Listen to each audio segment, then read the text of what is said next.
क्या कोई health insurance बिना एक्स्ट्रा चार्ज किए आपको 4 गुना तक कवरेज दे सकता है? जी हाँ, HDFC Ergo optima secure health insurance में ऐसे ही होता है। मान लीजिए आपने सिर्फ 10 लाख का प्लान लिया तो शुरुआत में ही आपका कवरेज बिना किसी एक्स्ट्रा पेमेंट के 20 लाख का हो जाता है। इसे कहते हैं सिक्योर बेनिफिट। फिर जैसे ही आप पॉलिसी रिन्यू कराते हैं तो प्लस बेनिफिट के तहत आपका कवरेज पहले साल 50% बढ़ जाता है और दूसरे साल 100% बढ़ जाता है। यानी पहले साल वो 15 लाख हो जाता है और दूसरे साल वो 20 लाख हो जाता है।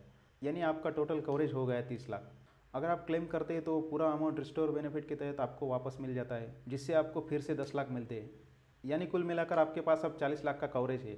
और बात यही खत्म नहीं होती दोस्तों। प्लान में नॉन मेडिकल एक्सपेंसेस जैसे कि PPE kit, gloves, protect benefit के तहत कवर किए जाते हैं। अगर आप फिट है और हर साल 25,000 तक का खर्चा खुद उठाने का विकल्प लेते हैं तो आपको प्रीमियम में सीधे 25% तक छूट मिलती है और आपका प्रीमियम 26,700 से घटकर सीधा 20,025 हो जाता है।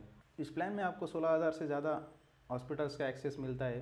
60 दिन का प्री हॉस्पिटलाइजेशन और 180 दिन का पोस्ट हॉस्पिटलाइजेशन खर्च भी इसमें कवर होता है। और इस प्लान की खास बात यह है दोस्तों कि इसमें आयुर्वेदा, होम्योपैथी, नेचुरोपैथी जैसे ट्रीटमेंट का खर्च भी शामिल होता है और ज़रूरत पड़ने पर आपको एयर एम्बुलेंस भी मिल सकती है। तो दोस्तों ये सिर्फ इंश्योरेंस ही नहीं, यह एक कंप्लीट हेल्थ प्रोटेक्शन प्लान। नाम याद रखना, HDFC optima secure health insurance.